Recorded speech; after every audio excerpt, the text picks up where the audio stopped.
اصول تو یہی ہے کہ دریا میں جو جائے تیرنا نہ آتا ہو تو ڈوب جاتا ہے، لیکن اگر اللہ چاہے نا حضرت موسیٰ اپنے گھوڑے دریا میں ڈال دے تو وَإِذْ فَرَقْنَا بِكُمُ الْبَحْرَ فَأَنْجَيْنَاكُمْ وَأَغْرَقْنَا آلَ فِرْعَوْنَ، تو اللہ کہتا ہے میں نے دریا پھاڑ کے موسیٰ کے لیے راستہ بنا دیا۔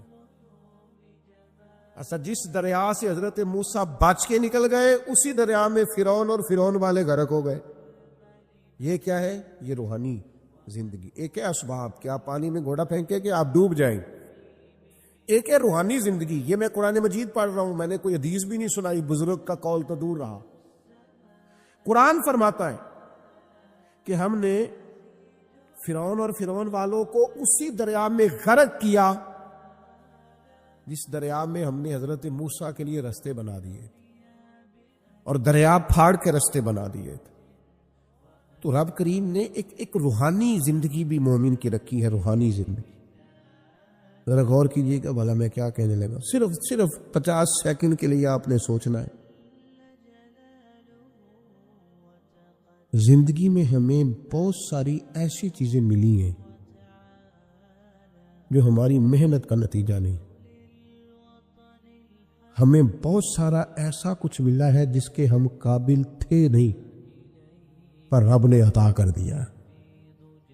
نہ سمجھ لو آپ، یہ جو آپ کو ملا ہے نا، تھے نہیں قابل پر ملا ہے۔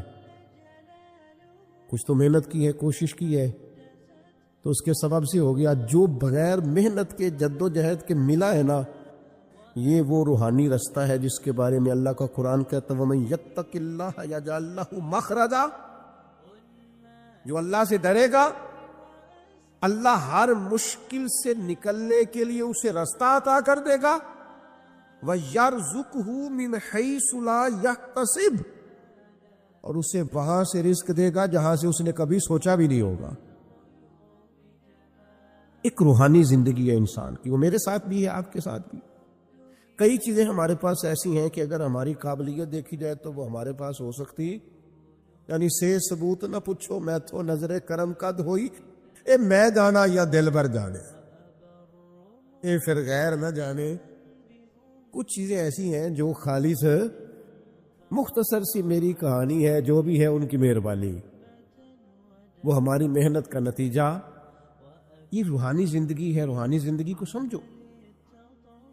ایک روحانی نظام ہے اللہ کا، اس نے بنایا۔ صحابہ فرماتے ہیں جنگ بدر کا موقع تھا، اللہ کے فرشتے آئے ہوئے تھے، قرآن کہتا ہے فرشتے آئے ہوئے تھے، تو حال یہ تھا کہ صحابہ فرماتے ہیں ہم کسی کی گردن کافر کی کاٹنے لگتے تھے، اس کی گردن ہم سے پہلے کٹ کے گر جاتی تھی۔ یہ کیا ہے؟ یہ اللہ کا روحانی نظام ہے، اس نے بنایا ہے۔ آپ کی اور میرے ساتھ یہ نظام وابستہ ہے۔ تمہیں بتاؤں گھروں میں سب سے بہترین گھر کون سا ہوتا ہے؟ او میرے بھائیوں، وہ کتنا کو بہترین گھر ہے جسے مدینے والے رسول نے بہترین کہہ دیا ہے۔ فرمایا تمہیں بتاؤں نا گھروں میں بہترین گھر کون سا ہے؟ ہم سمجھتے ہیں ٹائلیں اچھی ہوں، کمرے ہوادار ہوں، اور کچن جو ہے وہ انواع و اقسام کے کھانوں سے بھرا ہوا ہو، سین اچھا ہو، اور جناب ہر چیز کی سہولیات گھر میں ہو، امن ہو، سکون ہو۔ نہیں، حضور فرماتے ہیں مجھ سے پوچھو نا بہترین گھر کون سا ہے؟ تو یا رسول اللہ بتائیے، سیاستہ میں حدیث ہے، کریم رسول فرمانے لگے گھروں میں بہترین گھر وہ ہے جس میں کوئی یتیم رہتا ہو اور اس کے ساتھ سلوک اچھا کیا جاتا ہو، اچھا سلوک کیا جاتا ہو، یتیم کو رکھا جائے، پھر اس کی پوری نگرانی کی جائے، اسے پورا پیار دیا جائے، اسے پوری محبت دی جائے، یتیم رہتا ہو اور اس کا خیال بھی رکھا جاتا ہو۔ اور میرے نبی کریم صلی اللہ تعالی علیہ وسلم فرمانے لگے تمہیں بتاؤں نا کہ گھروں میں بدترین گھر کون سا ہوتا ہے؟ بدترین گھر کون سا ہے؟ حضور بتائیے، فرمایا جس میں کوئی یتیم رہتا اور اس کے ساتھ سلوک نہ صحیح کیا جاتا ہو، اس کو تکلیف دی جاتی ہو، وہ کرب میں ہو، وہ تکلیف میں ہو، وہ اذیت میں ہو۔ رکھنے والوں نے رکھ تو لیا ہے لیکن ان کو پتہ ہی کوئی نہیں ہے کہ ان کے ساتھ ہم نے رویہ کس طرح کا رکھنا تھا۔ یہ ایک اللہ کی قدرت ہے، اس کی حکمت ہے۔ چلے جاتے ہیں بعض اوقات بڑے، میں نے جو شروع میں آیت پڑھی، اللہ فرماتے ہیں علم یجدک یتیما فآویٰ، محبوب ہم نے آپ کو یتیم پایا، پھر اپنے جوار رحمت میں وسیع جگہ دی، پھر ہم نے آپ کو غنی کر دیا، پھر ہم نے آپ کو اپنے قرب کا رستہ عطا کیا۔ اللہ نے نبی کریم علیہ السلام کو در یتیم پیدا فرمایا۔ یہ یتیموں کے تعلق سے ایک عظیم شان ان لوگوں کو دینی تھی، تو اللہ نے اپنے حبیب کو بھی در یتیم پیدا کر دیا۔ یہ ایک خاص قسم کا کرب ہوتا ہے۔ ظاہر ہے جس آدمی نے جو چیز چکھی ہوئی ہوتی ہے وہی اس کے ذائقے سے آگاہ ہوتا ہے، دوسرا دور کھڑا اسے آگاہ نہیں ہوتا۔ جو چکھ لیتا ہے، جو پانی میں اتر جاتا ہے، وہ اس کی گہرائی بھی جانتا ہے اور ٹھنڈا کتنا یہ بھی سمجھتا ہے۔ جن لوگوں نے یہ دور گزارا ہوتا ہے ان کو اس کا پتہ ہوتا ہے۔ نبی کریم صلی اللہ علیہ وسلم نے یہ وقت بتایا تھا، حضور نے یہ دیکھا تھا۔ حضور صلی اللہ علیہ وسلم اس کی تکلیف سے، اس کی آزمائش سے، اس کے مد و جزر سے پوری طرح آگاہ تھے، اس لیے حضور نے گن گن کے یتیموں کے حقوق بیان کی۔ میں نے اپنی زندگی میں یہ نظام دیکھا ہے، پہلے 2 ہفتے لوگوں کی نظروں میں بڑا پیار، اگلے 2 ہفتے اس میں تھوڑی سی کمی، پھر اس کے بعد آہستہ آہستہ کہنا کہ چلو کوئی تعلیمیں حاصل کرنا ضروری تو نہیں نا، چلو یہاں پڑھنا ضروری تو نہیں نا، چلے بندے کو خرچے بھی تو کم، پھر آہستہ آہستہ، کیونکہ کوئی بھی چیز ہے نا وہ پرانی ہوتی ہے، اس میں کمزوری آنا، پھر لوگوں کے لب و لہجے کا تبدیل ہونا، پھر بعض اوقات کسی شخص کا آ کے کوئی بات پوچھنا تو اس کے سوالوں میں چبھن، اس کے لب و لہجے کے اندر گھٹن کہ کتنے بجے باہر جاتے ہو، کب واپس آتے ہو، اب شام کو کتنے بجے جاتے ہو۔ ابا بھی یہ باتیں پوچھتے ہیں، وہ بھی یہ کام کرتے ہیں، لیکن اس رویے کے اندر جو چاشنی ہوتی ہے وہ اور ہوتی ہے، اس میں جو درد ہوتا ہے وہ، اور کسی کا یہ پوچھنا اور پھر اس انداز سے پوچھنا کہ محسوس ہو کہ لب و لہجے سے طنز چھلک رہا ہے اور باتوں سے جو ہے شیرینی کی بجائے لہو ٹپک رہا ہے، اور آپ تیزاب کا کام کر رہے ہیں یہ سوال جواب کر کے۔ یہ کمزوریاں، یہ انداز، اور یہاں تک کہ بیٹیوں کے رشتے دیکھنے والوں کا آنا تو ان کا یہ پوچھنا کہ بھائیوں کا رویہ کیسا ہے۔ ابا کے ہوتے لوگ یہ سوال نہیں پوچھتے، والد کے جانے کے بعد پوچھتے ہیں آپ کے بھائیوں کا رویہ آپ کے ساتھ ٹھیک ہے، یعنی معنی یہ ہے کہ وہ کچھ دیں گے کہ نہیں دیں گے، وہ کچھ جہیز بنائیں گے کہ نہیں بنائیں گے۔ یہ ساری چیزیں اس کرب سے وہ بچے گزرتے، اور پھر وہ بڑے قریبی لوگوں کو بھی اپنا قریبی سمجھنا چھوڑ جاتے ہیں۔ پھر ایک وقت ایسا آتا ہے کہ وہ سمجھتے ہیں ہمیں اپنے دامن میں ہی اپنے آنسو چھپا لینے چاہیے، کسی کو نظر نہ آئے۔ وہ محسوس کرتے ہیں کہ ہمیں خود سے ہی بس سمٹ جانا چاہیے، کسی تک ہماری کوئی چیز پہنچے نہ۔ آہستہ آہستہ لوگ چیزوں کو چھپانے لگتے ہیں، اور یہ پوچھنا کہ روٹی کھائی ہے کہ نہیں کھائی، تو اس طرح پوچھنا جیسے کوئی خیرات لے کے کھڑا ہے دروازے پہ، آپ نے کھلانی ہوتی تو کھلا دی ہوتی۔ آپ نے گرمیوں کے کپڑے لے لیے ہیں کہ نہیں لے لیے، تو اس کا رنگ اس طرح کا ہے کہ جس طرح کسی کو اس طرح پوچھا جا رہا ہے کہ جیسے بڑا بھکاری ہے۔ یہ ساری چیزیں ہم اس انداز میں کرتے ہیں کہ وہ جو خوبصورت، میں کہہ چکا ہوں کہ پھر اگر کسی ادارے میں وہ بچے ہیں تو وہاں ان کو دکھایا جاتا ہے کہ اتنے بچے ہیں تو ہمیں فنڈ چاہیے۔ آپ اچھی نیت سے کر رہے ہوں گے صاحب، لیکن آپ اس کومپل کو بھی تو دیکھیں نا کہ اس نے کھلنا ہے، اس نے پھول بننا ہے، اس نے کس طرح چھاؤں لوگوں کو دینی ہے جب وہ خود مرجھا جائے گا۔ پھر یہ لوگوں کو، ایسے بچوں کو میں نے عام لوگوں سے نفرت کرتے دیکھا، پیچھے ہٹتے دیکھا، لوگوں کے لیے ان کے دلوں کے اندر اچھے جذبات نہ رہے۔ انہوں نے محسوس کیا کہ یہ ہمارے ساتھ تعاون کرنے نہیں آئے، یہ ہماری عزت کو مجروح کرنے آئے، یہ شفقت کرنے نہیں آئے، یہ تو خیرات دینے آئے۔ سنو، میرے رسول کریم صلی اللہ علیہ وسلم کا انداز کیا ہے یتیم کے تعلق سے۔ حضرت بشیر بن اقربہ رضی اللہ تعالی، مجموع زوائد میرے سامنے پڑی ہے، فرماتے احد میں میرے والد شہید ہو گئے۔ نبی پاک صلی اللہ تعالی علیہ وسلم نے نا مجھے اپنے گھوڑے کے پیچھے اپنے ساتھ بٹھا لیا گھوڑے پہ، اور میں سرور کائنات علیہ الصلوۃ والسلام کے ساتھ گھوڑے پہ بیٹھا ہوں، تو حضور مجھ سے پوچھتے ہیں تمہارے والد چلے گئے؟ میں رو پڑا۔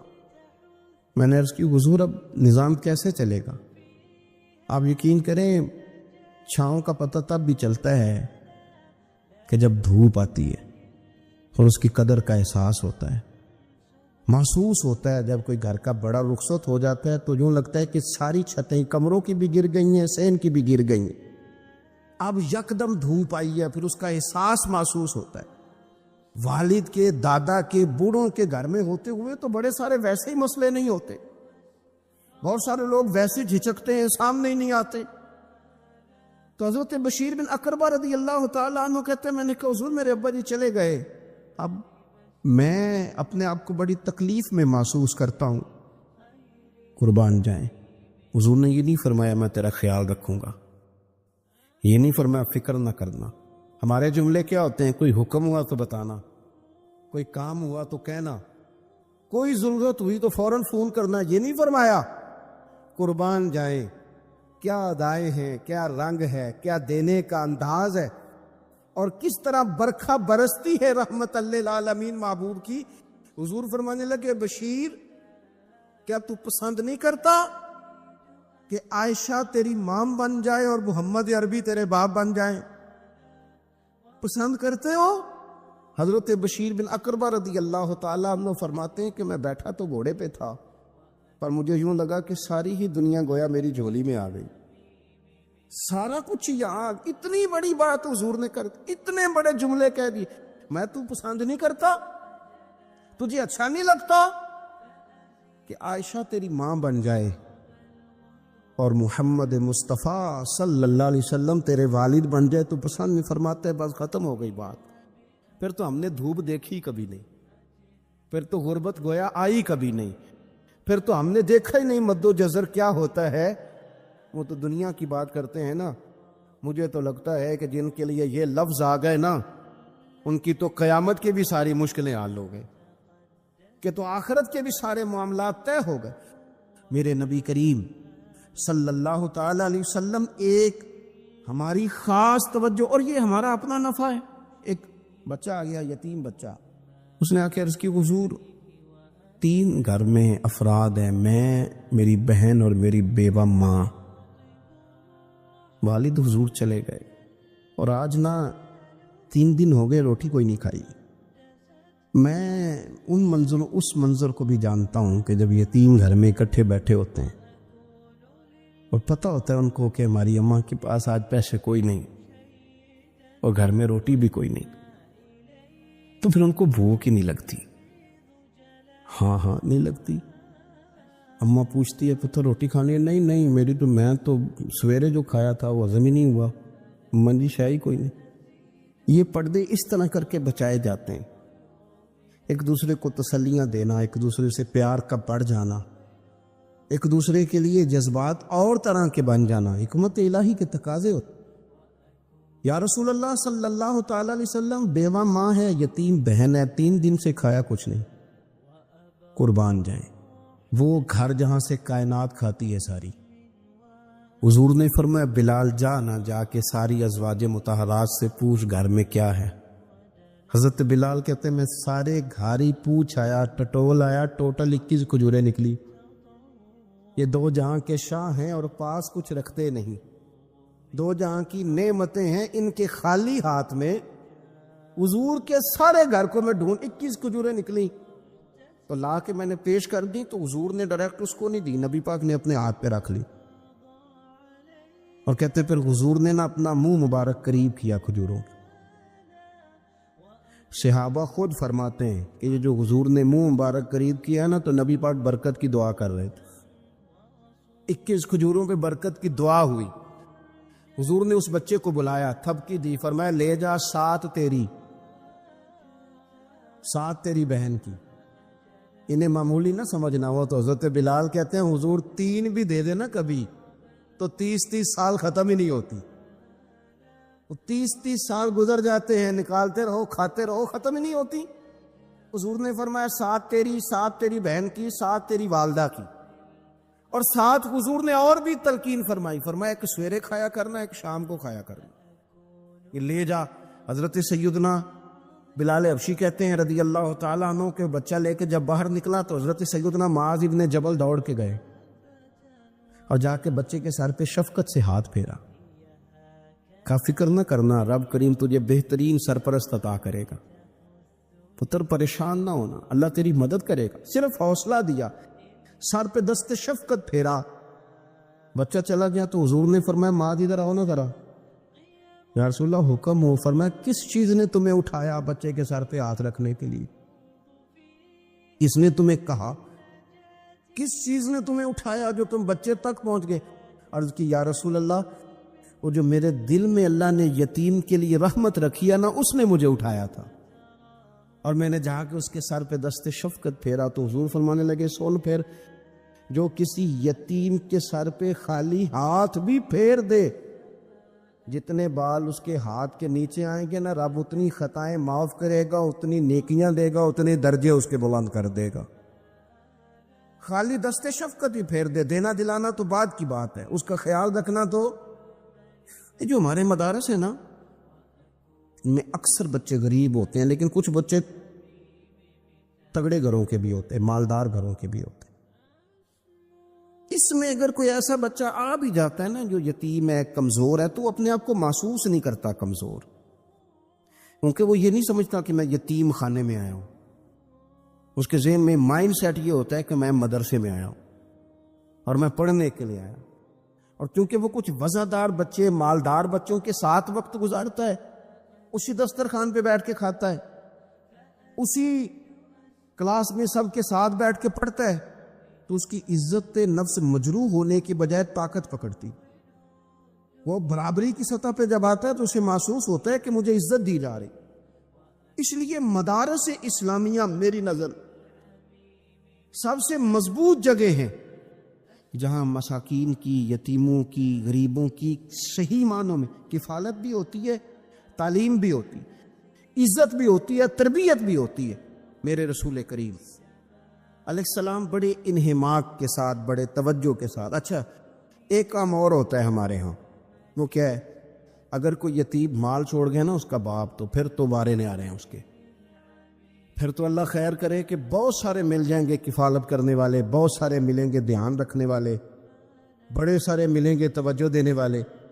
قرآن مجید نے فرما دیا ہے کہ جو یتیم کا مال کھاتا ہے وہ سمجھ لے کہ میں مال نہیں کھا رہا، میں آگ کھا رہا ہوں، آگ کھا رہا ہوں، آگ۔ سورہ نساء دیکھیے۔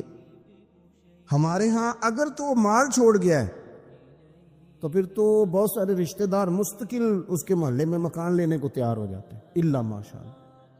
پھر تو بڑے سارے ایسے بھی رشتہ دار بن جاتے ہیں جن کو والد کی موجودگی میں کبھی زیارت کا موقع بھی نہیں ملا تھا۔ یہ مال جو یتیم کا ہے اس کی تو زیادہ حفاظت کرنی تھی۔ ہم کئی دفعہ مسئلہ بتاتے ہیں، لوگ فتویٰ بازی شروع کر دیتے۔ مجھے بلایا گیا کہ ایک صاحب کا انتقال ہو گیا تو ان کا ختم شریف ہے، تو بچے ان کے نابالغ ہیں، تو میں نے کہا کہ آپ اس طرح کریں، ان کے مال میں سے زیادہ پیسے نہ صرف کریں۔ نہیں بڑے پیسے کمائے ہیں جی، اس نے ساری زندگی باہر نکالی، یا تو لاکھوں کروڑوں کمائے ہیں، تو چھوٹا گوشت پکائیں گے، بکرے کا گوشت پکائیں گے اور ہم ان کا ختم شریف دلائیں گے۔ تو میں نے کہا صاحب آپ رشتہ دار ہیں، ان کے بچوں کے مال کی حفاظت کریں۔ ختم شریف تو اس میں گوشت زیادہ ہونا ضروری نہیں، اس میں تو درد سے دعا کرنا ضروری ہے، اس میں تو تلاوت قرآن پاک کے سال ثواب میں ضروری ہے، ذکر اذکار ضروری ہے۔ اب شعیب علیہ السلام کی قوم ناب تول میں کمی کرتی تھی، تو اللہ تبارک و تعالیٰ نے ان پر بتا عذاب کس طرح کا بھیجا، شدید گرمی ہوئی۔ اللہ ہمیں محفوظ فرمائے، سارے آمین کہہ دیا۔ دیکھیں کتنا اچھا موسم کر دیا رب کریم، اللہ ہمیں محفوظ فرمائے، اللہ رحمت فرمائے۔ شدید گرمی کی لہر آئی، باہر اتنی گرمی ہوئی کہ لوگ اپنے گھروں میں گھس گئے، جس طرح سورج کی شعائیں گھروں کے اندر داخل ہو جاتی، اس طرح گرمی کی لہر اندر داخل ہوئی۔ اور جس طرح کسی کو آگ لگ جائے تو وہ آدمی اچھلتا کودتا ہے نا، اس طرح یہ لوگ اچھلنے لگے اور اچھل کود کے مر گئے۔ جرم کیا تھا؟ ناب تول میں کمی کرتے۔ حضرت داؤد کی قوم بھی تباہ ہوئی۔ جرم کیا تھا؟ ہفتے والے دن مچھلیاں نہیں پکڑنی تو یہ پکڑتے تھے۔ حکم ہے نا مسلمان کو نماز کے ٹائم کوئی اور کام نہیں کرنا، نماز پڑھنی ہے۔ میرا خیال ہے مسلمان تو فٹافٹ آ جاتے ہیں، سارے پہنچ جاتے ہیں نا مسجدوں میں، ہلکا ہلکا بول رہے ہیں آپ، کیوں نہیں پہنچتے؟ اگر حضرت سیدنا، اور پتہ انہیں سزا کیا ملی؟ اللہ نے فرمایا اس ٹائم عبادت کرنی ہے، کام نہیں کرنا، وقت نہیں ہے کام کا۔ انہوں نے مچھلیاں پکڑی، 12,000 لوگ تھے، پتہ ہے مالک نے سزا کیا دی؟ بندر بنا دیا اللہ کریم۔ قرآن مجید کا پہلا سپارہ پڑھے، فَجَعَلْنَاهَا نَكَالًا لِمَا بَيْنَ يَدَيْهَا وَمَا خَلْفَهَا۔ اللہ فرماتے ہیں پچھلوں کے لیے بھی عبرت بنا دیا، بعد والوں کے لیے بھی عبرت، نشان عبرت بنا دی۔ بندر بن گئے، اور جو ان کے دوست جو بچ گئے تھے ان کے پیر چومتے تھے، روتے تھے۔ 3 دن بندر بن کے زندہ رہے، پھر اللہ نے سب کو اجتماعی موت دے دی۔ اگر مسلمان سے اللہ کہے کہ نماز کے ٹائم کاروبار نہیں، جمعے کے ٹائم کاروبار، تو مسلمان کہتا ہے نہیں مجھے مہلت ملی ہوئی ہے۔ یہ تو اس وقت پتہ چلتا ہے نا جب بچے ڈیوٹی لگاتے، ہاں ہاں ہاں عذاب آتا ہے، اس وقت پتہ چلتا ہے۔ میں نے دیکھا یہ منظر، اس وقت پتہ چلتا ہے جب بچے کسی ملازم 6,000 کے کی ڈیوٹی لگاتے، کہتے ہیں ابے کا دھیان رکھنا، ہم دکان پہ بیٹھنے لگے۔ پھر اسے سمجھ آتی ہے اگر میں نماز کے ٹائم مسجد میں ہوتا تو آج میری اولاد میری خدمت میں ہوتی۔ میں نماز کے ٹائم مسجد نہیں گیا تو بچوں نے 6,000 کا ملازم بٹھایا ہے، ابا جی کا خیال رکھ، ایک نرس بلائی ہے تو خیال رکھ۔ کدھر ہوتے ہیں مسلمان نماز کے ٹائم؟ ایک عیسائی نے اعتراض کیا ہے، سنے، وہ کہتا ہے مجھے لگتا ہے مسلمانوں کے 3 خدا ہیں۔ مسلمان اڑ گیا، کہنے لگا نہیں ہمارا تو ایک ہے، کہا نہیں 3 ہے۔ معاذ اللہ استغفر اللہ، ہمارا ایک ہے۔ کہنے لگا نہیں میں ثابت کرتا ہوں، ایک تمہارا خدا 5 نمازوں کا ہے، ایک رمضان کا ہے، ایک عید کا ہے۔ لگتا ہے معاذ اللہ عید والا زیادہ تگڑا ہے، تم زیادہ آتے ہو۔ رمضان والا لگتا ہے اس سے کچھ کمزور ہے، تم تھوڑے آتے ہو۔ اور 5 نمازوں والا شاید سب سے کمزور ہے۔ بات عقل کی ہے کہ نہیں؟ اس نے اعتراض ٹھیک کیا، تو مسلمان کو چاہیے نا خیال کرے۔ ایک یہودی نے لکھا تھا، اس نے کہا تھا جس دن مسلمانوں کی تعداد فجر کی نماز میں اتنی ہو گئی جس دن جتنی جمعے میں ہوتی ہے، اس دن نہ کوئی یہودی سازش کرے گا نہ کوئی عیسائی تلوار نکالے گا۔ شرط یہ ہے کہ یہ اسی طرح فجر پڑھنے ہیں جس طرح جمعہ پڑھنے آتے ہیں، تو پھر کوئی شخص بھی ان کو کسی جگہ شکست دے سکتا تو ہمارے گناہ ہمیں پریشان کرتے۔ یہ جتنی آزمائشیں ہیں ان کے پس منظر میں گناہ ہیں۔ ہماری زندگی کے اندر جتنی تکلیفیں، ہماری پریشانیوں کا سبب ہم خود ہیں۔ بہت ساری جگہوں پہ ہم غلطی کرتے ہیں، اس کی ہمیں سزا ملتی، غلطی کی سزا۔ ایک نوجوان نے مجھے بڑی گہری بات سنائی، میرا قریبی تعلق تھا، کہنے لگا گھر میں بڑا مسئلہ ہے، بڑی پریشانی ہے، ماں اور بیوی کا ماحول اتنا سخت ہو گیا ہے کہ نمٹ نہیں سکتا۔ آپ یقین کریں میں نے ڈیٹیل سے ساری چیز کو سٹڈی کیا، میرے پاس اتنا وقت نہیں ہوتا، پھر بھی میں نے اس فیملی کو پورا پڑھا، تو غلطی نوجوان کی نکلی، نہ اس پہ اماں اعتبار کرتی ہے نہ بیوی اعتبار کرتی۔ اس نے جھوٹ بول بول کے اس طرح کی ماحول پیدا کر دیا ہے کہ کوئی اس پر اعتماد کرنے کو تیار ہے۔ اگر آپ ناراض نہ ہو تو ایک بات کروں، پتہ ہے گھر میں ماحول کب خراب ہوتا ہے؟ باہر والے ہماری تقریر سنتے ہیں، گھر والے ہمارا عمل دیکھتے ہیں۔ جب وہ دیکھتے ہیں نا کہ یہ کس طرح کا شخص ہے، اس کے رویے، اس کا کردار، اس کا لب و لہجہ کتنا برا ہے، اور یہ کردار کا کتنا کمزور ہے۔ اعلیٰ حضرت فرمایا کرتے تھے نیک وہ ہوتا ہے جس کی تنہائی صاف ستھری ہوتی، اس لیے ماحول بگڑ جاتا ہے۔ یہ جو ہم کہتے ہیں نا میرے سجن بڑے بنتے ہیں پھر ٹوٹ جاتے ہیں، کچھ لوگ ایسے ہوتے ہیں جو ان کے پاس جاتا ہے انہی کا ہو جاتا ہے، وہ کہیں اور کے قابل کیوں بھلا؟ اس لیے کہ ان کے کردار میں ٹھنڈک دیکھتا ہے، ان کے لب و لہجے میں مٹھاس دیکھتا ہے، اس شخص میں اتنی خوبصورتی دیکھتا ہے کہ اسی کا بن جاتا ہے۔ حضرت ابراہیم بن ادم کے پاس ایک نوجوان آیا، کہنے لگا میں گناہ کرنا چاہتا ہوں۔ فرمانے لگے بالکل کر، اللہ کا دیا ہوا رزق کھانا چھوڑ دے اور گناہ کر۔ کہنے لگا یہ نہیں ہو سکتا۔ فرمانے لگے چل پھر اس طرح کر، رب کی زمین پہ نہ رہ، کسی اور کی زمین پہ چلا جا۔ کہنے لگا یہ بھی نہیں ہو سکتا۔ فرمانے لگے چل اللہ کی چھت سے نکل جا۔ کہنے لگا یہ بھی نہیں ہو سکتا۔ تو آپ رو پڑے، فرمانے لگے پھر جناب اسرائیل جب آئیں تو ان سے کہنا مجھے 2-3 سال کی مہلت دے دے، پچھلی میری گناہوں میں گزر گئی، میں ذرا 3 سال عبادت کر لوں۔ تو وہ شخص بھی رونے لگا، کہنے لگا حضور وہ مہلت نہیں دیتے، وہ جب لینے آتے ہیں تو پھر لے کے اللہ تعالیٰ نے جب انسان بنانا چاہا نا تو جناب جبریل کو کہا مٹی لے کے آ زمین سے۔ حضرت جبریل نے مٹی پہ ہاتھ ڈالا تو باقی کی مٹی رونے لگ گئی، اسے جدا نہ کر۔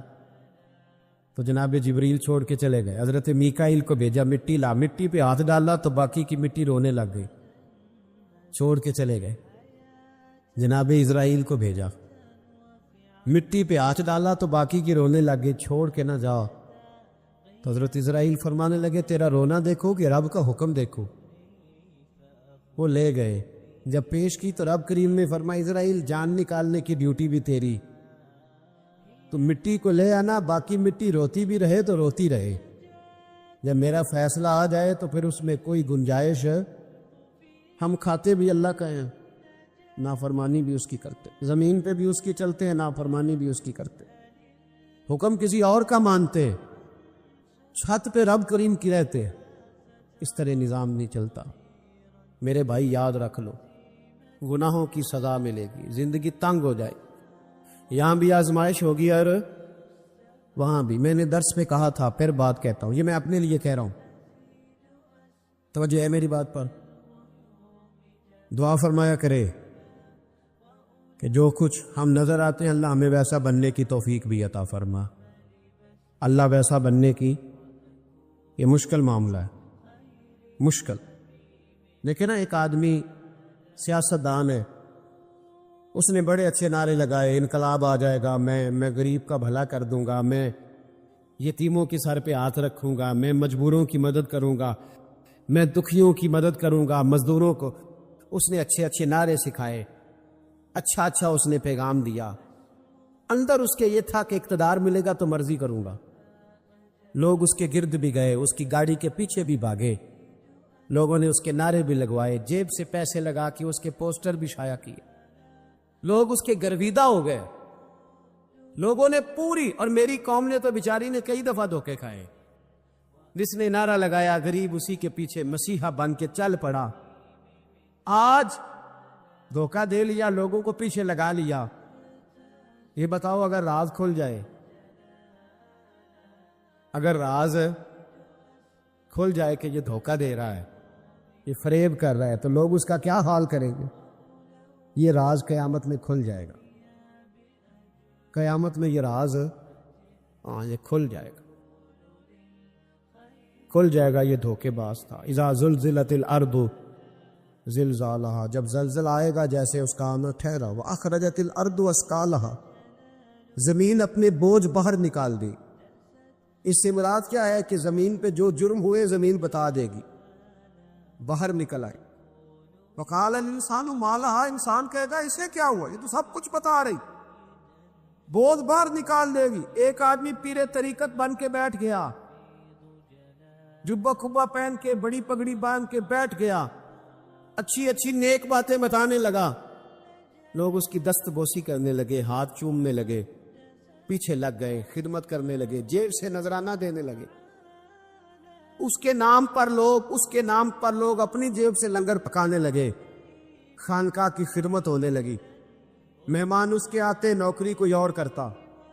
میں نے کہا تھا شاید اپنے لیے کہہ رہا ہوں، ڈیوٹیاں لوگ کرنے لگے، حالات بدلنے لگے، لیکن اس کے اندر تو چور تھا، وہ تو دکاندار تھا، تو یہاں جو اس کے پیچھے لگے تھے وہ تو سچے تھے، انہیں تو اجر ملے گا، لیکن اس کا جب راز کھلے گا تو بڑی رسوائی ہو، اس کا جب راز کھلے گا تو بڑی، ایک میری طرح کا دیندار تھا، جو چہرے کا تو نیک تھا، اندر پتہ نہیں کیا کچھ تھا، ایک طوائف گزر رہی تھی، اس نے اس کو تبلیغ کر دی، کہنے لگا بس کر دے، سیانی بن جا۔ تو کسی دانشور میں لکھا ہے اس نے بڑا سخت جواب دیا، اس عورت نے، کہنے لگی بابا میں تو جو ہوں وہ نظر بھی آ رہی ہے، تو بتا جو تو نظر آتا ہے وہ تو ہے کہ نہیں؟ اس بندے نے چیخ ماری اور بے ہوش ہو کے گر پڑا. لوگوں نے کہا بابا آج کسی صوفی کا کلام سنا ہے؟ جو بے ہوش ہو گیا تو اس نے کہا نہیں، آج طوائف کی بات سنی ہے، طوائف کی. اور وہ عجیب بات کر گئی ہے.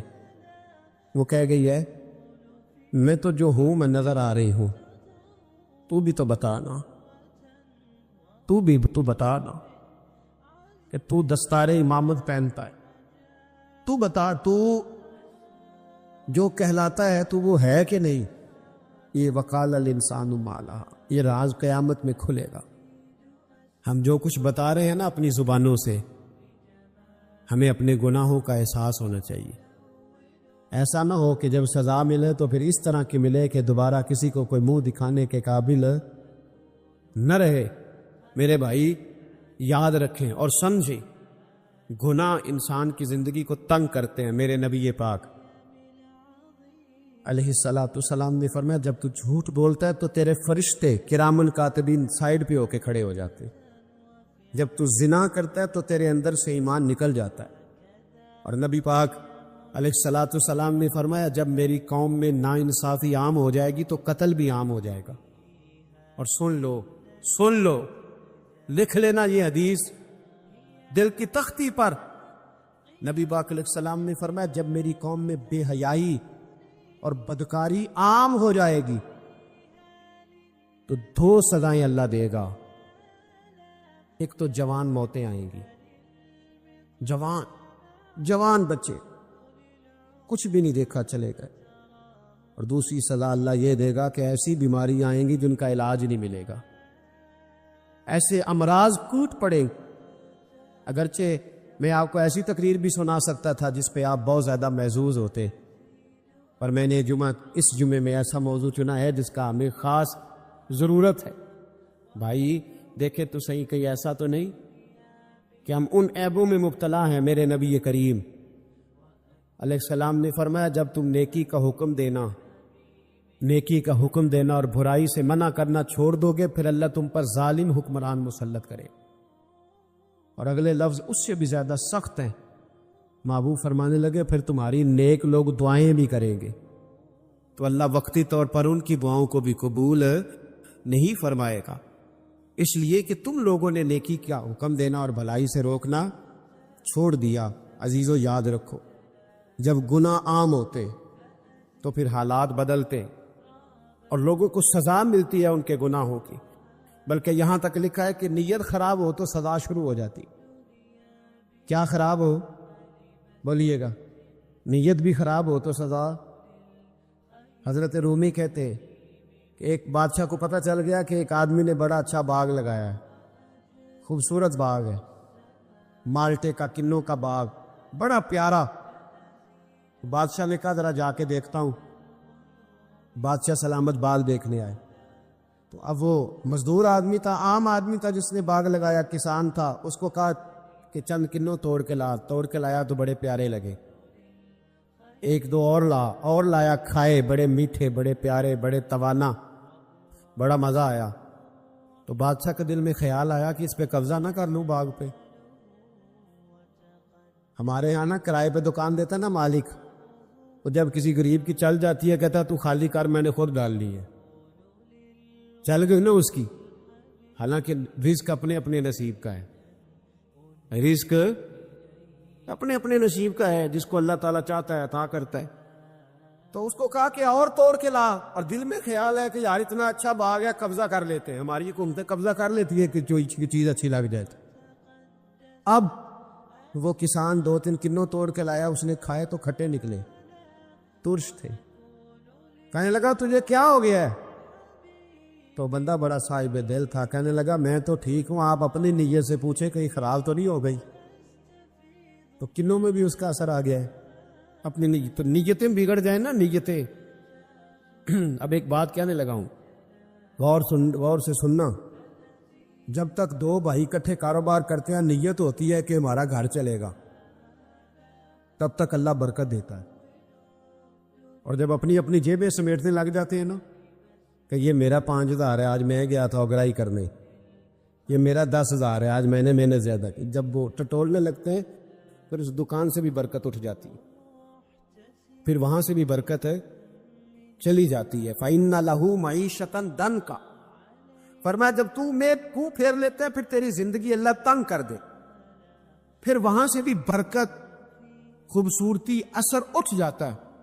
ایک سنار نے گلی میں ایک یتیم چھوٹے سے بچے کو گھومتے دیکھا تو سنار بے اولاد تھا، بچے کو اٹھا کے گھر لے آیا، 18 سال اس بچے کی پرورش کی، اس کو پالا پوسا، جوان کیا۔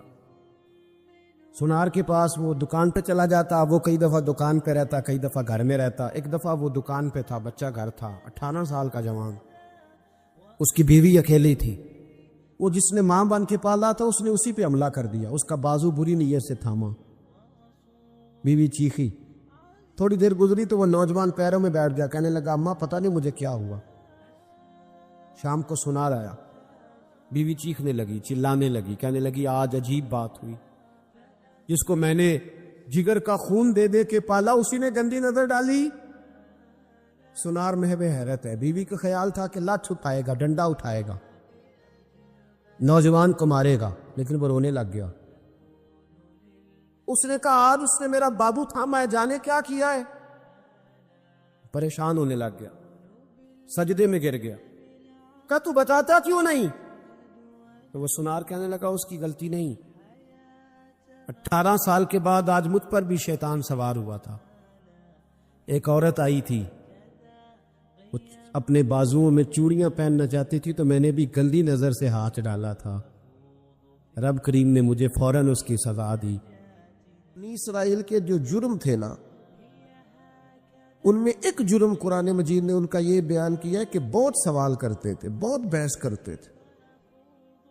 ان کی جن چیزوں کو عبرت بنانے کا اور سبق لینے کا ہمیں کہا گیا ہے ان میں یہ ہے کہ کثرت اور بے معنی سوال۔ ایک بندہ قتل ہو گیا ہے، حضرت کلیم کی بارگاہ میں وہ آئے ہیں، حضرت کلیم علی نبی نام علیہ الصلاۃ والسلام نے ان سے فرمایا ہے ایک گائے ذبح کرو، مرنے والے کو اس کا کچھ حصہ مارو، مرنے والا اٹھ کے بتا دے گا مجھے کس نے قتل کیا۔ اب انہوں نے پوچھا جی گائے کا رنگ کیسا ہونا چاہیے، عمر کتنی ہونی چاہیے، بوڑھی ہو جوان ہو، اتنے سوال، بے معنی سوال، بے مقصد سوال، بحثیں ہی بحثیں اور الجھاؤ ہی الجھاؤ، اور زندگی کے اندر یعنی زمانہ بیت گیا یہ پوچھتے ہوئے کہ جناب عیسیٰ علیہ السلام کی نانی کا نام کیا ہے، حضرت موسیٰ کی والدہ کا نام کیا ہے، یہاں تک کہ ایک صاحب یہ پوچھنے آ گئے کہ بتایا جا سکتا ہے کہ معراج کی رات جو براق گیا تھا اس کا رنگ کیا ہے۔ خدا کے بندو، یہ سوالات آپ کی ضروریات کے سوال ہیں، عجیب نوعیت کے سوال ہیں، اور پھر یہ بحثیں جو لوگ چھیڑتے ہیں ان کو لوگ بڑا عظیم آدمی سمجھتے ہیں کہ دیکھو یہ بڑی خاص بات نکال کے لایا ہے۔ اور میں نے یہ داستان سرائی کے منظر حرم شریف میں دیکھے، یہ ایسی بات کو روایت کر دیا جاتا ہے چند پیسے کمانے کے لیے کہ میں زیارتیں کراتا ہوں، وہ ایسی ایسی زیارت بیان کر دیتے ہیں جس کا تصور ہی نہیں ہے سرے سے۔ مجھے ایک صاحب زیارت کرانے کے لیے لے گئے تو کہنے لگے وہ جو نبی کریم علیہ السلام نے ایک مقام پہ فرمایا تھا نا کہ یہ بکری کا بچہ جو مرا ہوا ہے تم بتا سکتے ہو کہ اس کے مالکوں کی نظر میں اس کی کیا قیمت ہے؟ تو صحابہ نے کہا کوئی قیمت ہوتی تو یہاں پھینک دیتے، کوئی قیمت نہیں۔ کہنے لگے وہ جو حدیث اور وہ جو واقعہ ہوا تھا جہاں سرکار نے یہ بیان کیا تھا وہ یہ جگہ تھی، اس کی زیارت کر لیں۔ تو میں نے ان سے پوچھا آپ کو کیسے پتا یہ جگہ تھی؟ میری بات کی سمجھ آ رہی ہے؟ کیسے پتا ہے آپ کو؟ کتاب میں بخاری میں حدیث موجود ہے، لیکن وہاں تو کوئی تعین نہیں ہے کہ وہ خاص، یہ بعض اوقات یہ ہوتا ہے کہ سرکار فلاں محلے سے گزر رہے تھے، لیکن بھائی نہیں آپ نے تعین کر دیا، اور تبدیلی یہ وقت کے ساتھ جگہ بدل گئیں، حالات بدل گئے، کہیں خالی زمین پر مکانات آپ نے تعین کیوں کر کے کیا؟ کس وجہ سے کیا؟ ایک نئی بات جڑنے کے لیے؟ اسلام دنیا میں صرف بحث کرنے کے لیے آیا ہے؟ آپ روز ایک نئی بحث کریں گے، روز ایک نئی کہانی بنائیں گے، روز ایک آپ عنوان بنائیں گے جس پر مجادلہ ہو، مکالمہ ہو، مناظرہ ہو؟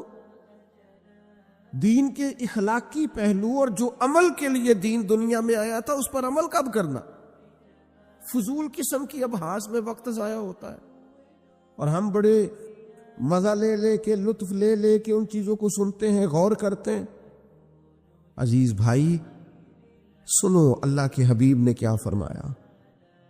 حضور فرمانے لگے خوبصورت مسلمان وہ ہے جو بے مقصد باتوں کو چھوڑ دے، لا یعنی اور بے مقصد چیزوں کو چھوڑ دے، با مقصد معنی خیز جو اس کی ضرورت کا کام ہے وہ ضرورت کی حد تک اپنے آپ کو وقف رکھیں۔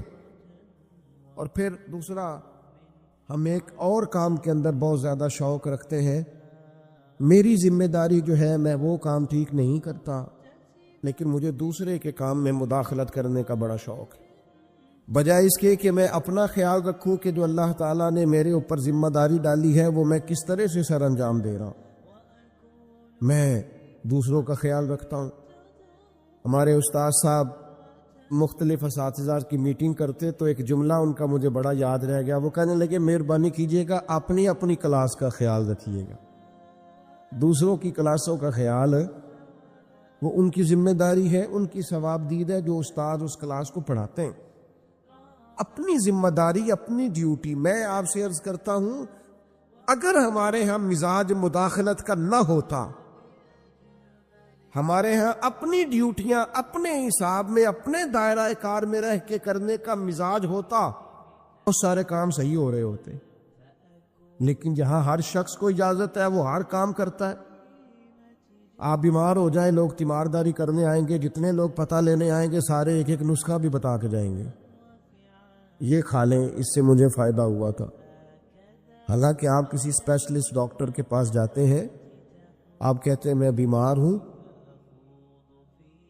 تو وہ پہلے آپ کا بلڈ پریشر دیکھتا ہے، پھر ایک کونے میں وہ لکھتا ہے کہ آپ کو شوگر تو نہیں، پھر آپ کا وزن پوچھتا ہے، عمر پوچھتا ہے۔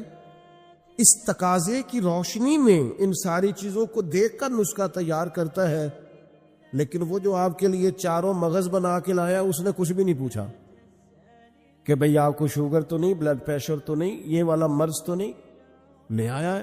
کیونکہ ہر بندے کو حکیم بننے کا شوق ہے، اسی طرح ہر آدمی کو دینی مسئلہ بیان کرنے کا شوق ہے۔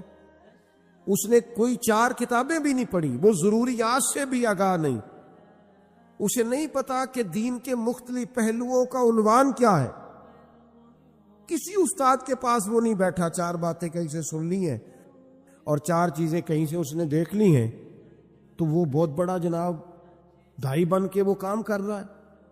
تو اپنا کام جو ہے اس کو صحیح کر کے اگر کیا جائے، اگر ٹھیک کر کے کیا جائے اپنے دائرہ کار کے اندر، آپ یقین کریں بندے کو مزہ آتا ہے کام کرنے۔ حضرت معاویہ بن خدیج رضی اللہ تعالیٰ عنہ ایک صحابی ہیں، وہ کہتے ہیں سیدنا عمر فاروق رضی اللہ تعالیٰ عنہ نے اپنے زبانہ مبارکہ میں مجھے ایک مہم کے لیے بھیجا تھا، تو وہ ماحول کچھ اس طرح کا بنا ہوا تھا کہ شدید انتظار تھا کہ بنا کیا۔ تو آج کل کا تو دور تھا نہیں کہ فوراً آپ کسی چیز کو لائیو دیکھ لیں یا واٹس ایپ پہ فوراً آپ کو میسج کر دی، دور سے آنا ہے اور آ کر ہی کسی نے پیغام دینا۔ تو ابن خدیج رضی اللہ تعالیٰ عنہ کا بڑا انتظار تھا جناب عمر کو۔ فرماتے میں دوپہر کے وقت خبر لے کے مدینہ طیبہ میں آیا، چلچلاتی دھوپ تھی، گرمی کا موسم تھا اور رواج بھی تھا دوپہر کا کھانا کھا کے لوگ آرام کرتے۔ بعد ظہر میں پہنچا، اکثر دروازوں کے کواڑ میں نے بند دیکھے، تو میں نے کہا کہ عصر کے بعد جناب عمر کو پیغام دوں گا کہ اللہ نے فتح دے دی۔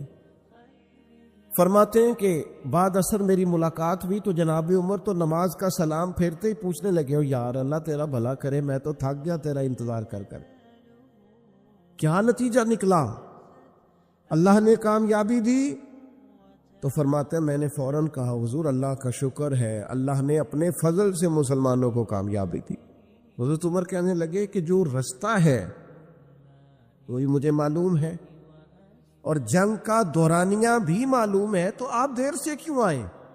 میں بے چین تھا، حضرت معاویہ بن خدیج رضی اللہ تعالیٰ عنہ عرض کرنے لگے حضور میں تو آ گیا تھا ظہر کے بعد، لیکن اس خیال سے کہ آپ سو رہے ہوں گے، اس خیال سے کہ آپ آرام فرما ہوں گے، میں نہیں آیا کہ عصر کے بعد مسجد میں ملاقات ہوگی تو میں بتا دوں گا۔ تو یہ جناب عمر کا طرز ہے، یہ وہ لوگ ہیں جن کا وجود اس طرح کا تھا کہ ہر چیز میں ٹھہراؤ تھا۔ حضرت عمر فرمانے لگے سویا کرتا تھا میں، لیکن امیر المومنین بننے سے پہلے تم دوپہر کی بات کرتے ہو، میں تو احساس ذمہ داری کے بوجھ میں اتنا دبا ہوں کہ رات کو بھی جی بھر کے نہیں سو پاتا۔ میں سمجھتا ہوں میری ڈیوٹیاں ہیں، مجھے ڈیوٹیاں کرنی چاہیے، اپنی ذمہ داری کو مجھے صحیح طریقے سے سر انجام دینا چاہیے، مجھے اپنا کام وقت پر کرنا چاہیے۔ تو ہم کیا کرتے ہیں؟ لغویات میں وقت ضائع کرتے ہیں، بے معنی، بے مقصد، مبہم کاموں میں۔ ہماری ضرورت کے کام پڑے ہوئے ہیں، گھر والے آوازیں دے رہے ہیں، یہ کام کرانے والا ہے، یہ ڈیوٹی کرنے والی ہے۔ ہم جس جگہ، جس ادارے کے کسی جگہ ملازم ہیں، ڈیوٹی کرتے ہیں، وہاں چیزیں منہ چڑھا رہی ہیں کہ یہ کام ابھی ہونے والا ہے، یہ ہونے والا ہے، لیکن ہمیں باقی ساری دنیا کا پتہ ہے، باقی سارے معاملات کا ہمیں پتہ ہے۔ ہم نے اپنی ڈیوٹی صحیح کرنی۔ حضرت سعد بن ابی وقاص رضی اللہ تعالیٰ عنہ کو جناب عمر نے بلا کے کہا میرا دل کرتا ہے آپ ایک صوبے کے گورنر بن جائیں۔ حضرت سعد بن ابی وقاص کہنے لگے حضور کوئی میدان والا کام بتائیں، کوئی تلوار والا کام بتائیں، مجھے وہ کام بتائیں کہ میں دشمن کے مقابلے میں ڈٹ جاؤں اور میں کسی غزوے میں نکلوں، جہاد پہ نکلوں اور میں فوج کی سپہ سالاری کروں۔ یہ بیٹھ کر کام کرنا اور حکومت کرنا یہ میرے بس کی بات نہیں، ہم تو گھوڑوں پہ رہنے والے لوگ ہیں۔ شہاب الدین محمد غوری، اللہ نے اس شخص کا وجود پاکستان کو عطا کیا۔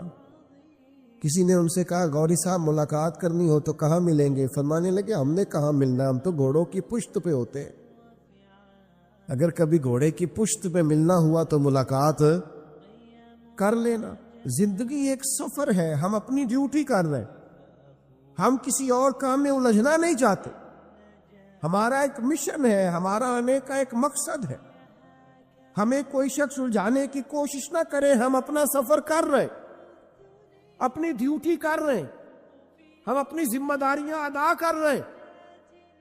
ہم ڈیوٹیاں ہی نہیں کرتے، کوئی مقصد ہی نہیں ہے، کوئی کرنے کو کام ہی نہیں ہے، بس وہ یہ کہ کوئی لاؤبالی سا کام مل جائے، کوئی اچانک چکر چل جائے مشہور ہونے کا، کوئی اچانک سلسلہ چل جائے کو کسی طریقے سے آگے نکلنے کا، کوئی سبب لگ جائے کہیں دو جگہ پہ نام ہمارا بھی آ جائے۔